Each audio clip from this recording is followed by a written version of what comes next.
अस्सलाम वालेकुम to all, welcome back to my YouTube channel literature pedia. और आज की ये वीडियो जो है वो पैराडाइज लॉस्ट बुक 1 की समरी के बारे में होगी। So let's start.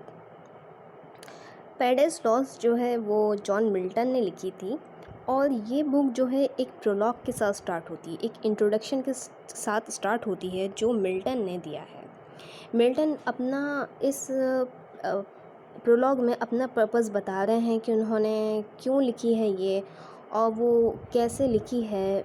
तो वो ये कह रहे हैं, बताते हैं कि जो इनकी जो मदद करी है ये लॉन्ग एपिक पोएम लिखने में, वो इनकी मदद म्यूज़ ने करी है। हेवनली म्यूज़ ने इनकी मदद करी है। तो हेवनली म्यूज़ कौन सी हैं? There are 9 muses in Greek mythology and heavenly muse जो है वो हेवनली म्यूज़ जो है वो यूरेनिया है। उनका एक्चुअल नेम यूरेनिया है और यूरेनिया ने इनकी मदद करी थी, मिल्टन की करी थी और करी है। और ये वही यूरेनिया है, ये वही हेवनली म्यूज़ है जिन्होंने मदद करी थी मोसेस की बाइबल का चैप्टर जेनेसिस लिखने के लिए। जेनेसिस जो है एक बाइबल का चैप्टर है और वही चैप्टर लिखने में उन्होंने मदद करी थी। जो मोसेस थे वो क्रिस्ट से पहले एक प्रॉफिट थे जो माउंट होरेब जाके गॉड से इंटरेक्ट करते थे और वही सारी बातें वो जॉट डाउन करते थे। और वो बातें जॉट डाउन करने में जो म्यूज़ है यूरेनिया वो उनकी मदद करती थी। अब जो मिल्टन है वो इन्हीं से मदद मांगते हैं कि आप मतलब जो सारी क्वालिटीज़ जो है वो मेरे अंदर आ जाएं ताकि मैं ये एपिक पोएम और अच्छे से लिख सकूं। तो जो पोएम की स्टार्टिंग होती है वो ये होती है कि मिल्टन अपनी जो पोएम स्टार्ट करते हैं उसकी स्टार्टिंग में ही वो बताते हैं कि इसका सब्जेक्ट क्या है। इसका सब्जेक्ट पोएम का क्या है कि मैंस फर्स्ट डिसोबीडियंस, इंसान की पहली नाफरमानी। तो बताते हैं कि एडम एंड ईव ने फ्रूट खा लिया था, एक फ्रूट खाया था फॉरबिडन ट्री ऑफ नॉलेज का, ठीक है। और इस वजह से उन दोनों को हेवन से निकाल कर अर्थ पर भेज दिया था और वो अर्थ पर भेज दिया था विद ऑल सफरिंग क्या थी कि वो इमॉर्टल से मॉर्टल हो गए, क्योंकि वो हेवन में होते तो हेवन में तो कोई डेथ होती नहीं है और जो डेथ होती है वो उस पर होती है, अर्थ पर होती है। हर चीज़ अर्थ में फ़ानी है। दूसरी सफरिंग ये थी कि in heaven they can eat each and every delicious food without any hard work, but earth पर क्या होता है कि उनको कोई भी काम करने अपनी भूख मिटाने की नहीं है, अपने हंगर को मिटाने की नहीं है। उनको क्या करना था, बहुत ज़्यादा हार्ड वर्क करना था। तो ये सारी सफरिंग्स थी। नेक्स्ट फिर जो मिल्टन है वो अपना टॉपिक शिफ्ट करता है हेल से हेवन में। वो हेल से हेवन की तरफ आते हैं, उसके बारे में बताने और कहते हैं कि हमारे जो ग्रैंड पेरेंट्स थे, यानी कि जो एडम और ईव जो हमारे ग्रैंड पेरेंट्स थे, उनसे मतलब ऐसे क्या उन्होंने ऐसा मतलब डिसोबे करा था गॉड को कि उनको हैप्पी हेवनली प्लेस से निकाला गया। ऐसा क्या हुआ था? वो म्यूज़ से कहते हैं कि प्लीज़ मेरी मदद करिए इस चीज़ को फाइंड आउट करने में।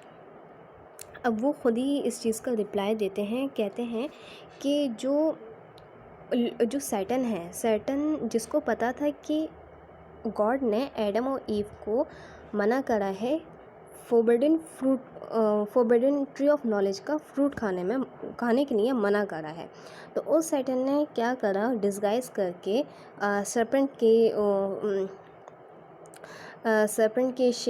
उसमें शेप में आके उसने क्या करा, ईव को मैनिपुलेट करा। क्योंकि Satan is a good speaker, he has a good quality of leadership, he was a very good influencer. तो यही उसकी जो क्वालिटीज़ हैं, उस क्वालिटीज़ की वजह से उन्होंने ईव को मैनिपुलेट करना स्टार्ट कर दिया और उन्होंने वो जो फॉरबिडन फ्रूट था वो खा लिया। अब एडम ने क्यों फ्रूट खाया था? एडम ने इस वजह से फ्रूट खाया था जब उनको, क्योंकि एडम जो ईव थी उनको एडम की रिब्स से बनाया गया था। तो एडम ने कहा because you are the part of my body, तो जब तुम्हें पनिशमेंट मिलेगी तो मुझे भी पनिशमेंट मिलेगी। इस वजह से एडम ने वो फ्रूट खाया था। उसके बाद अब क्वेश्चन ये है कि सैटन ने ऐसा क्यों करा, क्यों उनको मैनिपुलेट करा, एडम और ईव को क्यों मैनिपुलेट करा गॉड को डिसोबे करने के लिए, क्यों उनको मतलब उसने ऐसा क्यों करा, क्यों उसने इस तरह का एक्ट करा? तो ये था कि सैटन जो था वो एक टाइम था जब सैटन एक बहुत ही पावरफुल और बहुत अच्छा, और he was very close to God, एक एंजल था। सैटन जो था वो एंजल था हेवन का, और हेवन में उसका नाम ल्यूसीफर था, हेल में उसका नाम सैटन था। तो वो बहुत ज़्यादा मतलब he was very close to the God. तो उसको ये लगा, उसके अंदर एक घमंड, एक प्राइड आने लगा कि मैं ही सब कुछ हूँ। वो अपने आप को कहीं ना कहीं अपने आप को गॉड के बराबर देखने लगा। वो समझने लगा कि मतलब जितने गॉड हैं उतना ही मैं हूँ। I am not servant of the God, I am equal to the God. उसके बाद गॉड ने डिसाइड करा कि जो क्रिस्ट हैं वो मेरे सक्सेसर होंगे। गॉड ने कहा, तो ये चीज़ सैटन को बहुत ज़्यादा, ल्यूसीफर को बहुत ज़्यादा बुरी लगी, और उसने ठान लिया कि वो जो है वॉर करेगा, और उसने वॉर स्टार्ट कर दी गॉड के अगेंस्ट। और ये जो था बिल्कुल वेस्ट, एक मतलब बिल्कुल वेस्ट वॉर थी, ये एम्पायर्स वॉर थी। एम्पायर्स वॉर मीन्स बिल्कुल मतलब बेकार वॉर जिसका कोई मकसद ना हो, ये एम्पायर्स वॉर थी। और क्यों थी ये वेस्ट? क्योंकि वो फाइट कर रहा था, he was fighting with his creator, वो गॉड से फाइट कर रहा। तो गॉड से कोई भी फाइट करेगा तो वो जीतेगा नहीं, गॉड से फाइट करना बिल्कुल वेस्ट है। तो गॉड ने उसने ये डिसोबे करा गॉड का, और उस गॉड ने उसको हेल में फेंक दिया। और हेल इतनी गहराई में थी कि वो इतनी गहराई में थी कि मतलब ऐसा कहा जाता है कि सबसे ऊपर हेवन है, उसके बीच में जो है वो है अर्थ, और अर्थ के 3 गुना कहीं ज़्यादा गुना अंदर जाकर हेल आती है। तो हेल मतलब इतनी गहराई में है कि जो हेवन की रेज़, मतलब जो हेवन की जो लाइट है वो बिल्कुल वहाँ तक नहीं पहुँच सकती। और जो ल्यूसीफर था उसको उसके और मेट्स के साथ उसको वहाँ फेंक दिया गया, और उसको बिल्कुल चेंज कर लिया, मतलब उसको बिल्कुल बांध के चेन से उसको वहाँ फेंक दिया गया।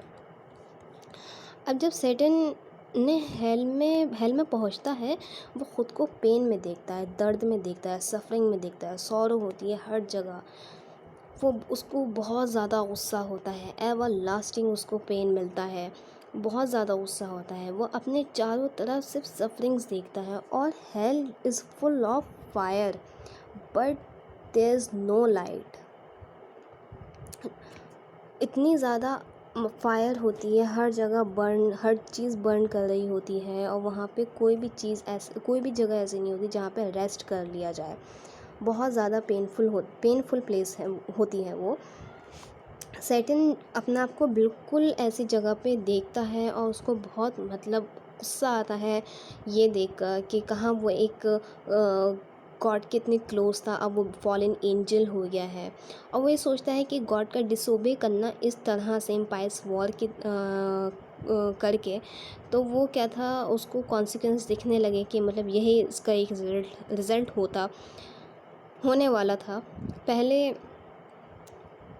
तो वो ये सोचता था, लेकिन उसके अंदर प्राइड अब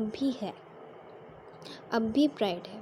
और वो जो प्लेस है, जो हेल है, वो दो it is full of fire but there is no light. वहाँ इतनी ही लाइट है कि आप कि वो दूसरे की, जो अपने फॉलन एंजल्स है, जो उसके दूसरे मेट हैं, उनका पेन देख सके। इससे ज़्यादा वहाँ पे लाइट नहीं है। सैटर्न के पास जो था, सैटर्न के पास उसका जो मेट था बेल्ज़ेबब, जो उसको सेकंड कमांडर, सेकंड सैटर्न कहा जाता है, वो पड़ा हुआ होता है। सैटर्न खुद को बेल्ज़ेबब के पास देखता है और अपनी फर्स्ट स्पीच स्टार्ट करता है। वो मतलब दो he was now a fallen angel and he was defeated by the God, but उसको मतलब पछतावा नहीं है इस चीज़ का। उसका अभी घमंड, उसका प्राइड अभी भी उतना ही बरकरार है। अब वो उठता है और उन सब से कहता है, अपनी स्पीच देता है कि वो सिर्फ इसी वजह से गॉड से हारा है क्योंकि जो उसकी आर्मी है वो गॉड से कम थी। इसके अलावा कोई रीज़न नहीं है गॉड से हारने का उसका। और दूसरी इम्पॉर्टेंट बात यह है कि सैटर्न जब भी बोला है गॉड के बारे में थ्रू दी पोएम, मतलब पूरी 12 बुक्स में जहाँ जहाँ भी वो गॉड के बारे में बोला है, उसने कहीं भी गॉड को गॉड के नाम से एड्रेस नहीं किया है। कभी वो ही के नाम से उसने एड्रेस करा है, कभी एनिमी के नाम से एड्रेस करा है, तो उसने कभी गॉड को गॉड के नाम से एड्रेस नहीं करा है। तो हम ये एक कैरेक्टरिस्टिक्स हम देख सकते हैं कि वो कितना ज़्यादा मतलब बोल्ड है और कितना अपनी कितना मतलब गुड स्पीकर है। एक तरह से हम कह सकते हैं कि स्ट्रॉन्ग स्पीकर है, कि वो मतलब इतने सफरिंग में भी उसको ये याद है कि ही विल नॉट, मतलब वो गॉड का नाम नहीं लेगा। वो कहता है कि कोई बात नहीं, अगर हम गॉड से हार गए, उसको पता था कि गॉड से वो हार जाएगा क्योंकि गॉड इज़ अनकॉन्करेबल, उसको हराया नहीं जा सकता। तो उसने कहा कि हम दूसरा कोई अल्टरनेटिव वे ढूंढेंगे ताकि हम गॉड के साथ डील कर सकें। और वो गॉड से क्वेश्चन करता है और वो अल्टरनेटिव मेथड ढूंढता है। कहता है कि इस बार इम्पायस वॉर नहीं, हम ड्यूबियस वॉर लड़ेंगे। ड्यूबियस वॉर मतलब होता है पीठ पीछे वार करना। अब जब बेल्ज़ेबब ये सब सुनता है तो वो सैटर्न को प्रेज़ करता है, एड्रेस करके कहता है कि आप प्रिंस हैं, आप चीफ हैं और आपके पास ही पावर है। आप ही एक ऐसे पहले क्रिएशन है गॉड की जिसने क्वेश्चन करा है, तो आप बहुत ज़्यादा पावरफुल हैं। नेक्स्ट स्पीच में सैटर्न कहता है कि वो सारे काम करेगा, वो करेगा जो गॉड के वो सारे काम करेगा जिसके गॉड बिल्कुल अगेंस्ट है। सो हम यहाँ पे कह सकते हैं कि वो बिल्कुल मतलब एक तरह से ही वॉज प्रोमोटिंग 7 डेडली सिन, क्योंकि गॉड जो है 7 डेडली सिन के बिल्कुल अगेंस्ट है। तो वो इस चीज़ को बढ़ावा देना चाहेगा और इस तरह से वो एक ड्यूबियस वॉर लड़ेगा। वो कहता है कि वो जितने भी ह्यूमन बीइंग है वो सबको 7 डेडली सिन की तरफ लेकर जाएगा। तो अब यहाँ पे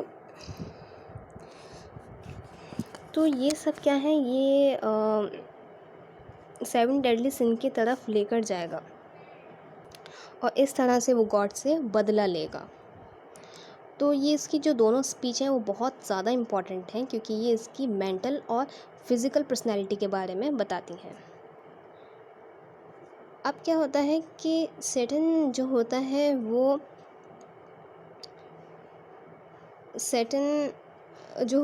वो मतलब अपने जो पूरा चेंड है, पूरा बंधा हुआ है चेन से। वो कैसे बंधा हुआ है कि वो जो आग का दरिया है उसमें वो उसकी पूरी बॉडी उसके अंदर है, लेकिन उसका जो सर है वो बाहर निकला हुआ है। अब वो अपने आप को स्ट्रेच करता है, अपने जो विंग्स हैं उनको फैलाता है और ऊपर की तरफ आता है, बर्निंग लेक के ऊपर की तरफ आता है और बेल्ज़ेबब की तरफ देखता है जो अनकॉन्शियस पड़ा होता है। बेल्ज़ेबब अनकॉन्शियस पड़ा होता है और अनकॉन्शियस पड़ा होता है और उसकी तरफ आता है और कहता है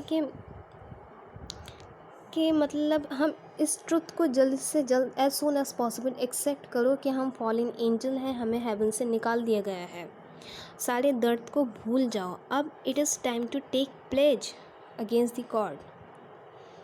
तो ये इसकी लीडरशिप क्वालिटी है कि वो इतने सफरिंग में भी अपने अपने जो फेलो मेट हैं, उसके फेलो मेट हैं फॉलन एंजल, उनको वो बूस्ट अप कर रहा है और कहता है कि ठीक है, जो हुआ सो हुआ, लेकिन अब हम डूबियस वॉर लड़ेंगे। उसकी जो एक स्टेटमेंट है लूसीफर सैटन की, बहुत इम्पॉर्टेंट है, जिसमें भी कहता है better to reign in hell than serve in heaven, कि कहीं ज़्यादा अच्छा है कि हेल में, जहन्नुम में रहकर राज करो बनस्बत के जन्नत में किसी की ग़ुलामी करने से कहीं ज़्यादा बेहतर है कि जहन्नुम में राज करो। तो इसकी वो कहता है कि उसमें कि हम हेल में हैं, हम जो चाहेंगे करेंगे विदाउट डूज़ एंड डोंट्स की, जो हमें हेवन में करना पड़ता था। हम फ्री हैं, हम यहाँ पे अपनी हुकूमत करेंगे। तो सैटन की नहीं है, he wants to be a king, it doesn't matter where he is. अब वो क्या होता है, वो और गॉड जो होते हैं, गॉड भी उसको ये परमिशन दे देते हैं कि तुम हेल से बाहर आ जाओ, हेल से बाहर आ सकते हो। ये मतलब सैटन हेल से बाहर आ सकता है, गॉड ने ये परमिशन दे दी थी। क्यों दी थी? सैटन मिल्टन इसको डिस्क्राइब करते हैं, कहते हैं कि गॉड ने ये इस वजह से करा था क्योंकि गॉड ने कहा था कि अगर तुम 7 डेडली सिंस के थ्रू, मतलब इविल चीज़ों के थ्रू, बैड थिंग्स के थ्रू ह्यूमन बीइंग को मतलब उनको ह्यूमन बीइंग को गलत रास्ते पर लेकर जाओगे, तो मैं भी उनको अच्छी चीज़ों के ज़रिए अच्छे रास्ते पर लेकर जाऊँगा। तो ये एक तरह से ड्यूबियस वॉर हो गई दोनों के बीच में। अब जो ये सैटन है वो उड़ता है और एक शोर की तरफ जाता है, एक शोर की तरफ जाता है। यहाँ पे इसका फिज़िकल डिस्क्रिप्शन मिल्टन ने दिया है। वो कहते हैं कि जो इसकी जो शील्ड है, इसकी जो मतलब जो सैटन की जो शील्ड है वो उनको एक्लस की शील्ड की तरह दिखाई देती है। बहुत बड़ी है, बहुत इमेंस है, बहुत मतलब स्ट्रॉन्ग है, बहुत ज़्यादा हैवी है। अब वो गोल है, बिल्कुल एक मून की तरह। किस मून की तरह? जिस तरह वो मून जो गैलीलियो की टेलीस्कोप से दिखाई देता है, यानी कि जो गैलीलियो थे उनकी जो टेलीस्कोप से जो बिल्कुल फुल मून, ब्राइट मून दिखाई देता है, बिल्कुल मतलब गोल दिखाई देता है, उसी तरह से सैटन की शील्ड है। और इसमें एक टस्कन आर्टिस्ट के बारे में कहा है कि टस्कन आर्टिस्ट जो है गैलीलियो को कहा गया है। नेक्स्ट फिर क्या होता है, हाँ, उसके वेपन के बारे में बताते हैं। जो वेपन होता है वो कहते हैं कि ये इसका जो वेपन है, कहते हैं कि मतलब ये बहुत हाई है, बहुत टॉलेस्ट है और बहुत ही ज़्यादा मज़बूत है। ये नॉर्वे की जो टॉलेस्ट पाइन है, जो हिल्स, जो नॉर्वे की जो हिल्स हैं, जो वहाँ पे जो टॉलेस्ट पाइन है, उससे क्या होता है, उससे जो वॉरियर्स होते हैं उनके लिए बहुत ही टॉलेस्ट वेपन्स बनाए जाते हैं। तो ये उससे भी कहीं ज़्यादा स्ट्रॉन्ग है, हैवी है और बहुत बड़ा है।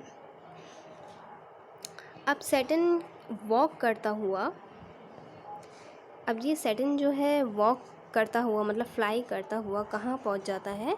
एक शोर पे पहुँच जाता है, एक बैंक पर पहुँच जाता है, रिवर ऑफ बैंक पर पहुँच जाता है, जो बिल्कुल लावा से भरी हुई है, फायर है, बर्निंग लैंड पर पहुँच जाता है। हर जगह ऐसा लगता है जैसे वोल्केनो इरप्ट हो रहे हैं, बहुत ही ज़्यादा। ये मतलब एक बिल्कुल ही पूरा फायर से भरा हुआ है। अब मिल्टन ने यहाँ पे जो है एक टिपिकल सिमिली यूज़ करी है। उसने कहा है कि ये फॉलन एंजल्स को के लिए एक टिपिकल सिमिली यूज़ करी है, जिसमें उसने कहा है कि ये जो फॉलन एंजल को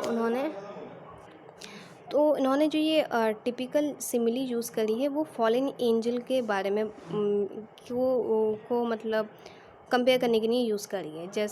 जिसमें इन्होंने कहा है कि ये थिक ऑटोमनल लीव्स हैं, और ये थिक ऑटोमनल लीव्स उन्होंने होमर से लिया है।